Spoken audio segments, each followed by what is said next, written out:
Good morning everyone. आज का जो हमारा अभी टॉपिक है, हमने क्वांटिटेटिव एनालिसिस स्टार्ट किया है। क्वांटिटेटिव एनालिसिस में हम थ्योरी ऑफ प्रेसिपिटेशन कर चुके हैं। हमारा नेक्स्ट टॉपिक है कि factor affecting the particle size, कि कुछ हमारे पास ऐसे फैक्टर्स हैं जो पार्टिकल साइज को इफेक्ट करते हैं, कि जो हमारा प्रेसिपिटेशन की जो प्रोसेस है वो पार्टिकल साइज को इफेक्ट करते हैं। या हम कह सकते हैं कि फिल्ट्रेशन जो प्रोसेस है वो कंप्लीटली डिपेंड करती है size of the particle.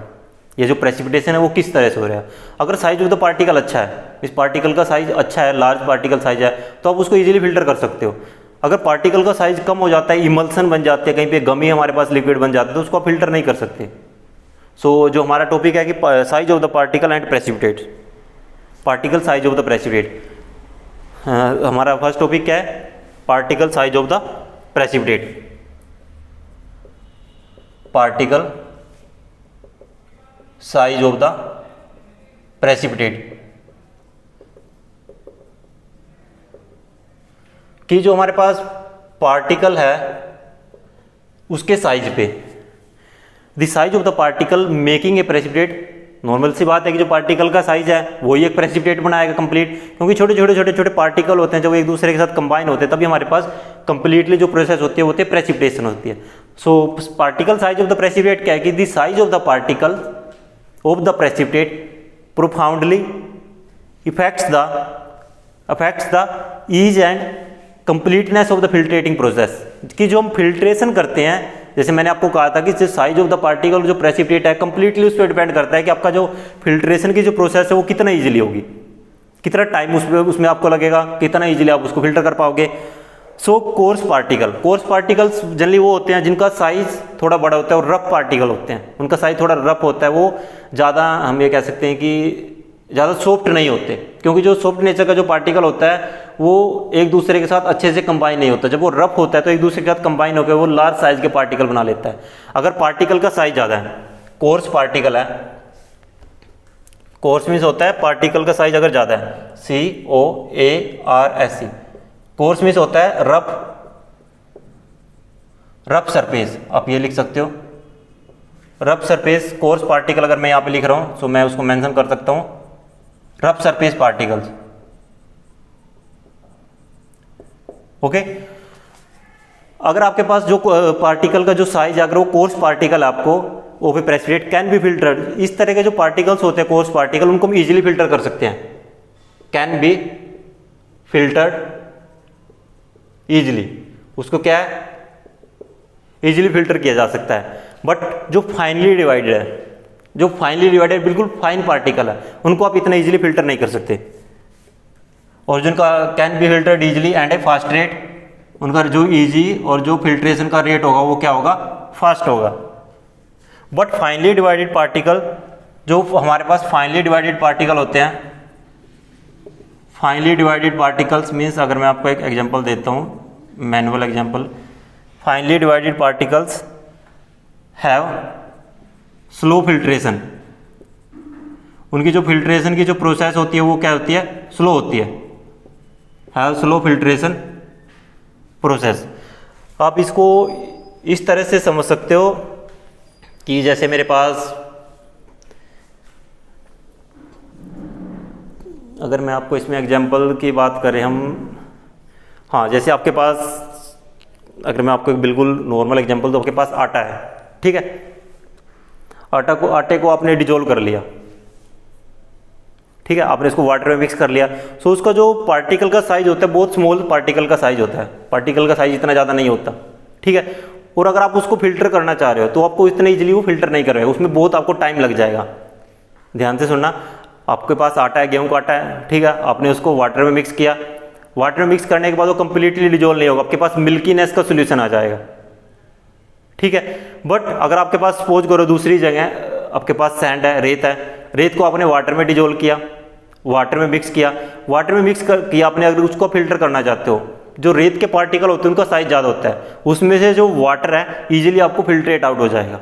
Same इस तरह से होता है हमारे पास, अगर पार्टिकल का साइज ज़्यादा है, लार्ज साइज के पार्टिकल्स हैं, कोर्स पार्टिकल हैं, जनरली जो कोर्स पार्टिकल के साइज होते हैं उनका सरफेस रफ होता है, रफ सरफेस होने की वजह से क्या होता है कि वो ईजिली एक दूसरे के साथ कंबाइन होकर लार्ज साइज के पार्टिकल बना लेते हैं, और जब लार्ज साइज के पार्टिकल बनते हैं तो उनको फिल्टर करना क्या होता है, ईजी होता है, और जो फिल्ट्रेशन की जो प्रोसेस होती है वो बहुत फास्ट होती है।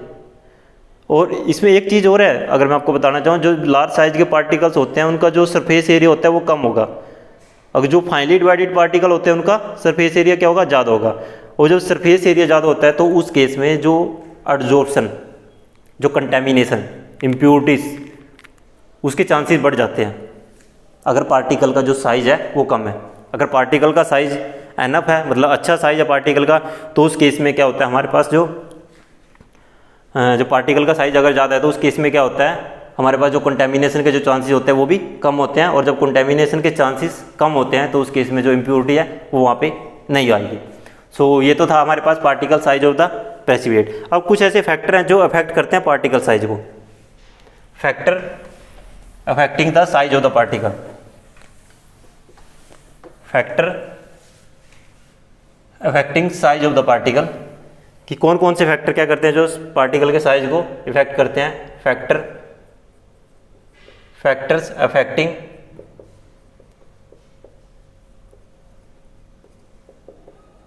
द साइज ऑफ पार्टिकल, कि हमारे पास कुछ ऐसे फैक्टर्स हैं जो पार्टिकल के साइज को इफेक्ट करते हैं। सबसे पहला तो एक तो टेम्परेचर होगा। सबसे पहला क्या है, टेम्परेचर। जैसे मैंने आपको कहा था कि after precipitation the solution should be cool to room temperature. जो हम सॉल्यूशन को कूल करते हैं रूम टेम्परेचर पे उसका मेन लॉजिक यही होता है कि जो पार्टिकल का साइज है वो वहाँ पे अच्छा रहे, वो सोल्यूबल फॉर्म में ना रहे, वो इनसोल्यूबल फॉर्म में मैक्सिमम। अगर वो सोल्यूबल फॉर्म में सॉल्यूशन के अंदर है भी, जैसे ही सॉल्यूशन कूल डाउन होगा तो उसमें से वो बाहर निकल आएगा। ओके,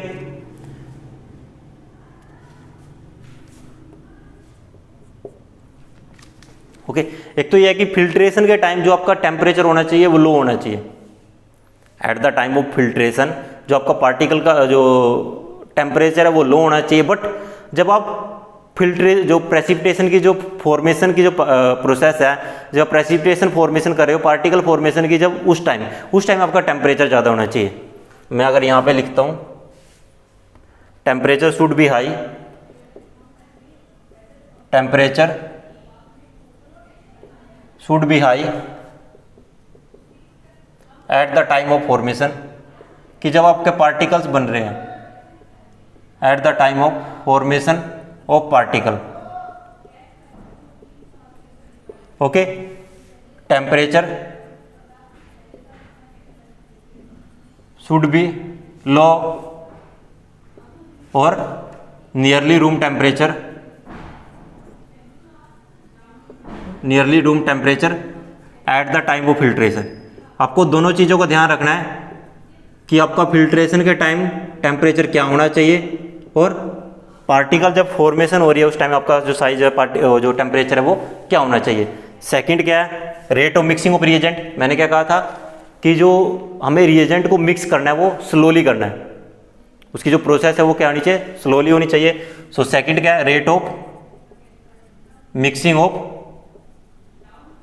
रिएजेंट, कि जब आप रिएजेंट को मिक्स करोगे उस टाइम जो आपका रेट होना चाहिए वो क्या होना चाहिए, स्लो होना चाहिए। थर्ड क्या आपका, concentration of the reagent. Concentration कैसी होनी चाहिए, शुड बी लो। मैंने क्या कहा था, the concentration of the reagent should be low, concentration of the reagent. Okay, और फोर्थ क्या होगा आपका, solubility of the precipitate at the time of precipitation. solubility of the precipitate, solubility of the precipitate at the time of precipitation, at the time of precipitation, कि precipitation के time आपकी जो solubility है precipitate की वो कैसी होनी चाहिए। जनरली हम इसमें हमारे पास सबसे बेस्ट क्या रहता है कि जब प्रेसिपिटेशन हो रहा है, प्रेसिपिटेशन के टाइम जो सोल्यूबिलिटी है वो प्रेसिपिटेट की समवट होनी चाहिए, उनकी कुछ ना कुछ सोल्यूबिलिटी होनी चाहिए। अगर वो उसमें सोल्यूबल होंगे तभी वो एग्रीगेट होकर लार्ज साइज के पार्टिकल्स को बिल्डअप करेंगे। अगर वो उसमें सोल्यूबल नहीं होंगे, उनकी सोल्यूबिलिटी ये नहीं है कि हाई होनी चाहिए, मीन्स समवट सोल्यूबिलिटी होनी चाहिए कि वो जिससे कि वो है कि जब प्रेसिपिटेशन हो रहा है उस टाइम प्रेसिपिटेट है वो उसमें सोल्यूबल हो सके, और वो सोल्यूबल होने के बाद वो क्या होंगे, एग्रीगेट होंगे। एग्रीगेट मीन्स एक दूसरे के साथ कंबाइन होंगे, और जब एग्रीगेशन की प्रोसेस होगी, एग्रीगेशन की प्रोसेस के बाद जो पार्टिकल का साइज है वो क्या कर जाएगा, वहाँ पे ग्रो कर जाएगा। ये 4 फैक्टर हैं।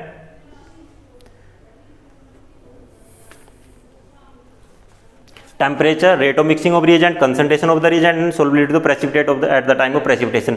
इन चारों फैक्टर को हम सिर्फ एक ही चीज से कोरिलेट करते हैं, रिलेटिव सुपर सैचुरेशन। अगर हम रिलेटिव सुपर सैचुरेशन को कंट्रोल कर लेते हैं किसी भी लेवल पे, किसी भी तरह से, ये चारों factor directly relative super saturation को कोरिलेट करते हैं। All of these 4 factor, temperature, rate of mixing of reagent, concentration of the reagent and solubility of the precipitate at the time of formation directly correlate या directly relate to the relative super saturation of the system. कि जो हमारे पास solution है उसका relative super saturation क्या है। वैसे तो मैंने आपको बताया है कि जो रिलेटिव सुपर सैचुरेशन है वो स्लो होना चाहिए। अगर रिलेटिव सुपर सैचुरेशन ज़्यादा होगा तो उस केस में क्या होगा, हमारे पास जो पार्टिकल का साइज है वो क्या होगा, कम होगा। इसमें जनरली होता क्या है, रिलेटिव सुपर सैचुरेशन होता है R equal to Q minus S divided by S. Q is the concentration of the solute in the solution at the time of, at any instant, किसी भी time, and S is the equilibrium constant. S is the equilibrium constant, S क्या वहां पे, equilibrium constant. सो हम relative super saturation को किस तरह से लिखते हैं, relative super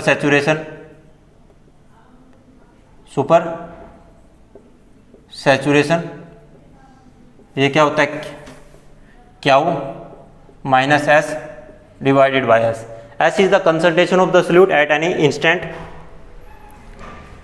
Q is the concentration of solute in solution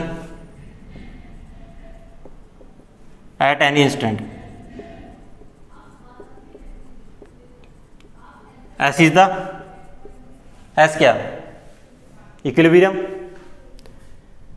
concentration. S क्या है, इक्विलिब्रियम कंसंट्रेशन। एस क्या, इक्विलिब्रियम कंसंट्रेशन। और क्यू की वैल्यू हमेशा क्या होनी चाहिए, कम होनी चाहिए एस से। Q should be always than less. अगर क्यू की वैल्यू कम होगी, सुपर सैचुरेशन मैंने क्या बताया था आपको, the concentration of the solute, high concentration of solute exceed the concentration of specified by the value of equilibrium. जहाँ पे इक्विलिब्रियम वैल्यू कंसंट्रेशन होती है, जब ये कंसंट्रेशन होती है सोल्यूट की, जब वो उसको एक्सीड कर देती है तो उसको हम बोलते हैं रिलेटिव सुपर सैचुरेशन। मीन्स वो होता है सुपर सैचुरेशन। बट और मेन मोटिव क्या है कि हमें सुपर सैचुरेशन को लो करना है। सुपर सैचुरेशन को लो करने के लिए हमें क्या करना पड़ेगा, उल्टा करना पड़ेगा कि जो रिलेटिव कंसंट्रेशन इक्विलिब्रियम वो ज़्यादा होना चाहिए क्यू से, सोल्यूट से। तभी उस केस में हमारे पास जो हम सुपर सैचुरेशन को लो करना चाहते हैं तभी हम उसमें सक्सेस हो पाएंगे। और जो ये रिलेटिव सुपर सैचुरेशन है ये दिया था वॉन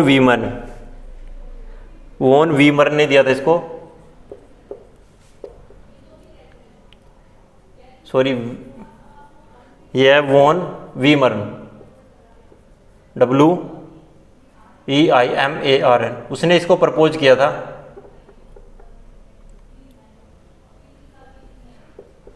उसने रिलेटिव सुपर सैचुरेशन को प्रपोज किया था।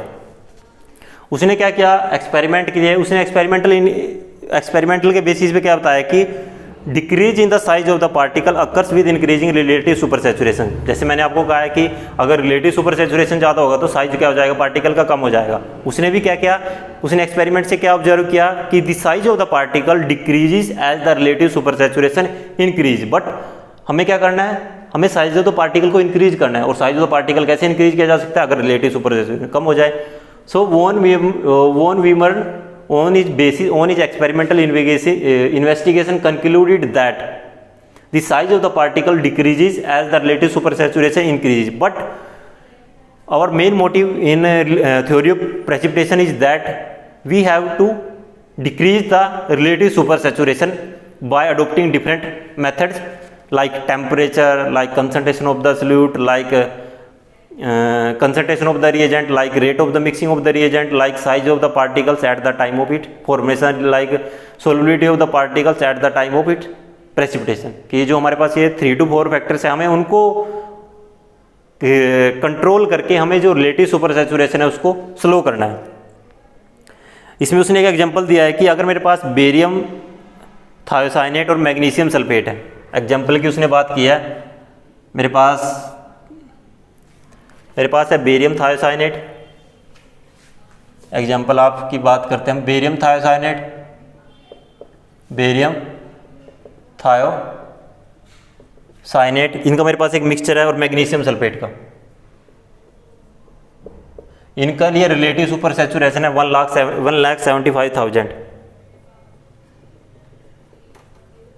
अगर रिलेटिव सुपर सैचुरेशन इतना ज़्यादा हाई है तो उस केस में जो हमें प्रेसिपिटेट मिलते हैं वो मिलता है जिलेटेनियस। जो प्रेसिपिटेट रहते हैं हमारे पास जनरली वो जिलेटेनियस फॉर्म में रहते हैं, जिलेटेनियस प्रेसिपिटेट। बेरियम थायोसाइनेट और जब मैं मैग्नीशियम सल्फेट को मिक्स करता हूँ उसकी relative super saturation eight the relative super saturation की वैल्यू कितनी होती है 1,75,000, उस केस में मिलता है जिलेटेनियस प्रेसिपिटेट।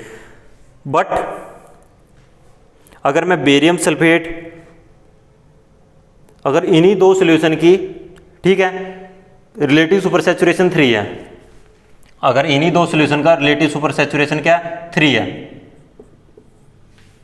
एक तो रिलेटिव सुपर सैचुरेशन, देखो रिलेटिव सुपर सैचुरेशन बढ़ता कैसे है, मैंने जो आपको बताया थी कंसंट्रेशन ऑफ द रिएजेंट, मैंने कंसंट्रेशन बढ़ा दी, होना चाहिए डिल्यूट सॉल्यूशन बट मैंने यहाँ पे हाई कंसंट्रेशन कर दी, रेट ऑफ मिक्सिंग उसको भी इंक्रीज कर दिया, टेम्परेचर उसको डिक्रीज कर दिया, तो उससे क्या हुआ कि रिलेटिव सुपर सैचुरेशन बढ़ गया। रिलेटिव सुपर सैचुरेशन बढ़ने से जो पार्टिकल का साइज है वो डिक्रीज होगा, पार्टिकल का साइज डिक्रीज होगा तो वो एग्रीगेट नहीं हो पाए, और वो एग्रीगेट नहीं हो पाए तो जिलेटेनियस प्रेसिपिटेट बन गए वहाँ पे। बट फिर मैंने क्या किया, बेरियम थायोसाइनेट और मैग्नीशियम सल्फेट का दोबारा सोल्यूशन लिया, बट मैंने इस केस में क्या किया, डिल्यूट सोल्यूशन लिया।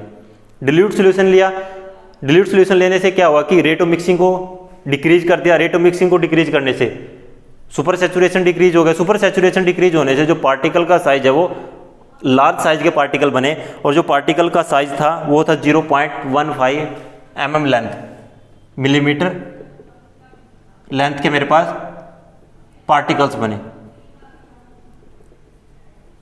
ये उसने एक्सपेरिमेंटली करके देखा, और इसी एक्सपेरिमेंटल के बेसिस पे उसने कहा कि हमें रिलेटिव सुपर सैचुरेशन को डिक्रीज करना है।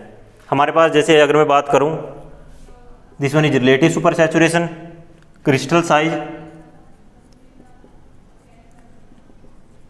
क्रिस्टल साइज के साथ साथ है मेरे पास सरफेस एरिया। अगर रिलेटिव सुपर सैचुरेशन, ध्यान से देखना, वैसे मैं सब कुछ आपको समझा चुका हूं तो आई थिंक मुझे नहीं लगता आपको कोई प्रॉब्लम आएगी। अगर रिलेटिव सुपर सैचुरेशन हाई है, if the relative super saturation high, पर क्रिस्टल साइज क्या होगा स्मॉल, सरफेस एरिया क्या होगा लार्ज। अगर रिलेटिव सुपर सैचुरेशन लो है, क्रिस्टल साइज क्या होगा लार्ज, सरफेस एरिया क्या होगा स्मॉल। ओके, ये होता है रिलेटिव सुपर सैचुरेशन का relation with crystal size and surface area, कि as the relative super saturation increases the size of the particle decreases and their surface area increases, and at the relative super saturation decreases crystal size increases and the surface area decreases. तो surface area क्या होगा उस case में, वहां पे decrease कर जाएगा।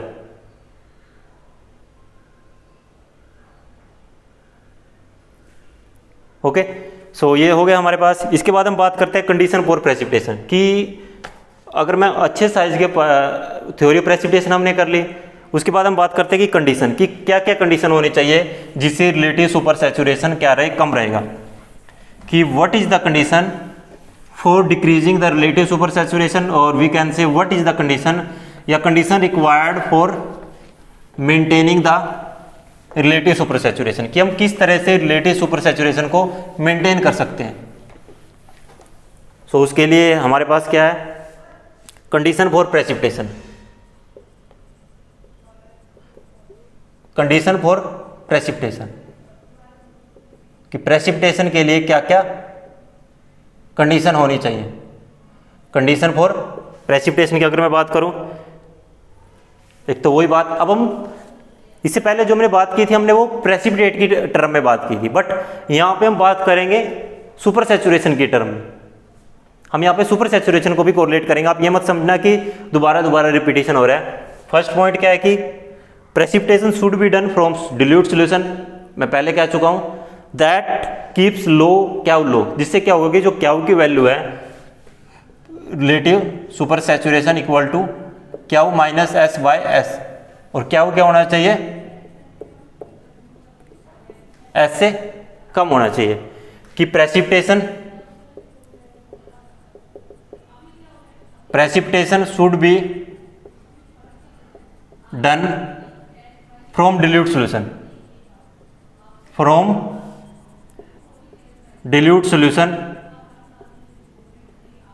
This keeps, उससे क्या होगा हमारे पास क्याउ की वैल्यू क्या होगी, वो लो होगी।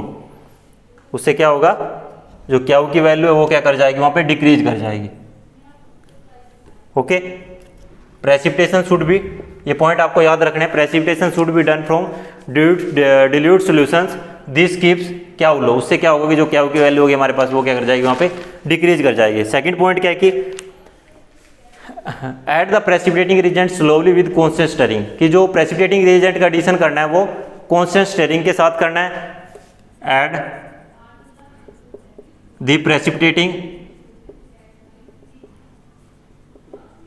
The precipitating reagent slowly with constant stirring,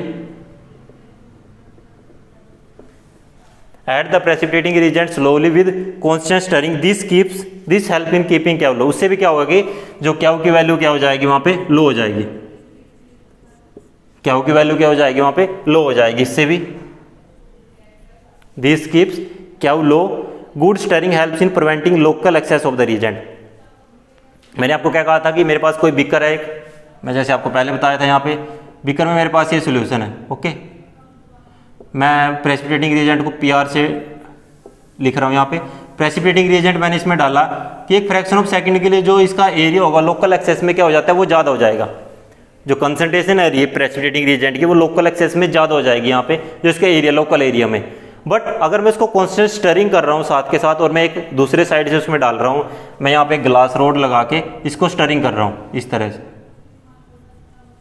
okay, stirring करने से क्या होगा, जैसे ही आप उसमें प्रेसिपिटेटिंग रिएजेंट डालोगे साथ के साथ क्या होगा, वो उसमें मिक्सअप हो जाएगा। सो जो लोकल एक्सेस में जो लार्ज लोकल एक्सेस थी वो भी हमारे पास वहां पे वो भी नहीं होगी, और जिससे क्या होगी क्याउ की वैल्यू वहां पे लो हो जाएगी। थर्ड पॉइंट क्या है कि precipitation should be done from hot solution. जैसे मैंने कहा था कि टेम्परेचर की हमने बात की थी, कि मैंने लिखा था कि जब हम प्रेसिपिटेशन कर रहे हैं, प्रेसिपिटेट या पार्टिकल साइज का फॉर्मेशन हो रहा है, उस टाइम टेम्परेचर हाई होना चाहिए, but at the time of filtration the temperature should be low.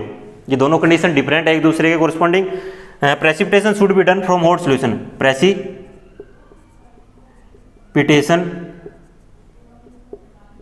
Should be done from hot solution. जो आपको प्रेसिपिटेशन करना है वो क्या करना है, हॉट सोल्यूशन से करना है। इससे क्या होगी, एस की वैल्यू इंक्रीज हो जाएगी। S is the equilibrium concentration, S की this increase is the S value. Because हमारे पास दो चीजें है ना, एक तो हमें क्याउ को लो करना है, तो पहले दो मेथड से तो हम क्याउ की वैल्यू को कम कर लेंगे, फिर हमें एस की वैल्यू भी ज़्यादा होनी चाहिए। अब एस की वैल्यू को बढ़ाने के लिए हम क्या करेंगे, जो प्रेसिपिटेशन करते हैं वो हॉट सोल्यूशन से करते हैं। जब हॉट सोल्यूशन से प्रेसिपिटेशन करते हैं तो उस केस में हमारे पास क्या होता है कि जो एस की वैल्यू है वो क्या हो जाती है, वहाँ पे इंक्रीज हो जाती है। एस की वैल्यू क्या हो जाएगी, वहाँ पे इंक्रीज हो जाएगी। Okay, the bulk of the precipitate is formed in the hot solution and then this solution is allowed to cooled to make the precipitate quantitative. वो मैं पहले आपको कह चुका हूँ कि जब हम उसको फिल्टर करते हैं, फिल्टर के टाइम उसको हमें जो टेम्परेचर होना चाहिए वो कूल डाउन होना चाहिए, अराउंड रूम टेम्परेचर होगा तो आपका बेस्ट रहेगा वहाँ पे। सो ये हमारे पास तीन मेथड हो गए। एक चौथा पॉइंट है इसमें, precipitation is done at a low pH। Fourth point क्या है, precipitation is done as low as pH possible. कि precipitation is done at low pH as possible. ये नहीं कि आपको pH 1 के अराउंड या 2 के अराउंड प्रेसिपिटेशन करना है, depending upon the type of कि आप किस टाइप का मटेरियल की फॉर्मेशन कर रहे हो, किस टाइप के मटेरियल की आपके वहां पे पास रिएजेंट की फॉर्मेशन हो रही है, उसके बेसिस पे आपको जो pH है उसको मेंटेन करना है। pH should be maintained as low as possible, कि pH है उसको आपको जितना आप उसको लो मेंटेन कर सकते हो अपने प्रेसिपिटेशन को अच्छे से कराने के लिए आपको उसको उतना लो रखना है, क्योंकि precipitation is done at low keeping in view that the precipitation is quantitative. मैंने पहले भी कहा कि आपको प्रेसिपिटेशन क्या होना चाहिए, क्वांटिटेटिव होना चाहिए, और वो डिपेंड करेगा, ये नहीं कि आपने फिक्स कर लिया अपने माइंड में कि प्रेसिपिटेशन मुझे देख टेम्परेचर 1 pH पे करना है, 2 पे करना है, 3 पे करना है, वो फिक्स नहीं है, वो डिपेंड, वो चेंज हो जाएगा।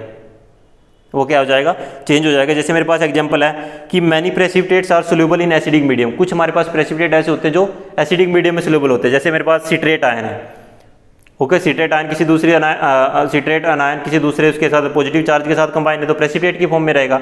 बट अगर उसको कहीं से एसिडिक मीडियम H पॉजिटिव मिल रहा है, एसिडिक मीडियम मीन्स pH को हम क्या करते हैं, कंसंट्रेशन ऑफ H पॉजिटिव, अगर H पॉजिटिव की कंसंट्रेशन कम है तो pH वैल्यू कम होगी, H पॉजिटिव की कंसंट्रेशन H पॉजिटिव की कंसंट्रेशन अगर ज़्यादा है तो pH वैल्यू कम होगी, H पॉजिटिव की कंसंट्रेशन कम होगी तो pH वैल्यू क्या होगी, ज़्यादा होगी।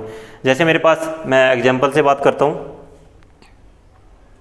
कैल्शियम ऑक्जिलेट क्या जनरली हमारे पास बेसिक मीडियम में इनसोल्यूबल है, calcium oxalate is insoluble in basic medium because calcium oxalate क्या करता है, एसिडिक मीडियम में H पॉजिटिव लेके ऑक्जेलिक एसिड बना लेता है, वो वहाँ पे क्या बना लेगा, ऑक्जेलिक एसिड बना लेगा, और ऑक्जेलिक एसिड क्या होगा, सोल्यूबल होगा सोल्यूशन में, सो वहाँ पे क्या होगा, सोल्यूबल होगा, बट हमें तो प्रेसिपिटेट चाहिए, हमें तो क्या चाहिए वहाँ पे, प्रेसिपिटेट चाहिए। हम एग्जांपल की बात करते हैं, जैसे मेरे पास कैल्शियम ऑक्जिलेट है, कैल्शियम ऑक्जिलेट की क्या ऑब्जर्व किया गया है कि वो इनसोल्यूबल होता है बेसिक मीडियम में, बेसिक मीडियम में तो इनसोल्यूबल है, बट एसिडिक मीडियम में क्या करेगा, उसको H पॉजिटिव मिल जाएगा, और H पॉजिटिव के साथ वो क्या हो जाएगा, कन्वर्ट हो जाएगा ऑक्जेलिक एसिड में, और जो ऑक्जेलिक एसिड होता है वो होता है लो pH पे, या हम कह सकते हैं कि एसिडिक मीडियम में वो सोल्यूबल फॉर्म में होता है। ऐसे अगर मैं बात करूँ 8 हाइड्रोक्सीक्विनोलिन, 8 हाइड्रोक्सीक्विनोलिन मेरे पास ये होता है pyridine के साथ एक बेंजीन रिंग कंबाइन होता है, दिस वन इज 8 हाइड्रोक्सीक्विनोलिन, 1 2 3 4 5 6 7 8, 1 2 3 4 5 6 7 8, 8 पे हाइड्रोक्सी है, और ये पूरा मॉलिक्यूल क्या होगा, क्विनोलिन, यहाँ पे होता है nitrogen, this is 8 hydroxyquinoline. 8 hydroxyquinoline precipitates aluminium +3, ये क्या करेगा, एल्युमिनियम के साथ कंबाइन होगा,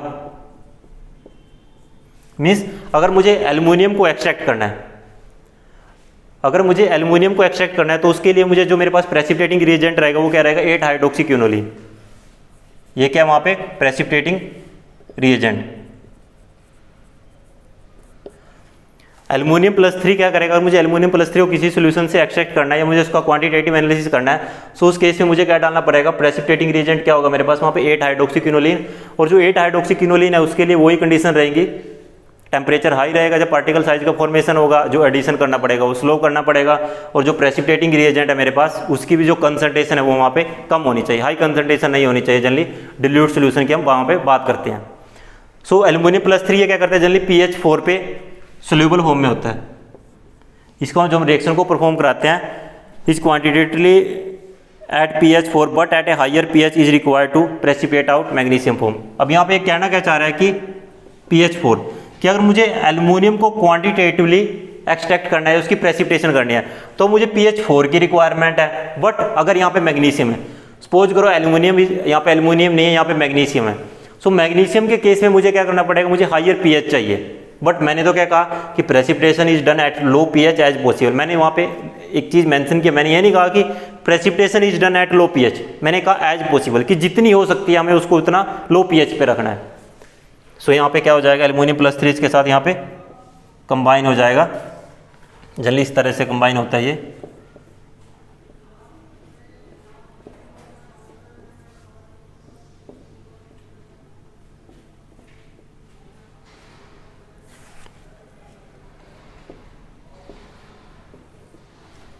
और प्लस में मेरे पास यहाँ पे क्या हो जाएगा 3 + 3H पॉजिटिव। मिस एल्युमिनियम का ग्रेविमेट्रिक एनालिसिस के लिए मुझे लो पीएच चाहिए, बट अगर मुझे मैग्नीशियम का ग्रेविमेट्रिकली एनालिसिस करना है सो उसके लिए मुझे क्या चाहिए, हाई पीएच चाहिए।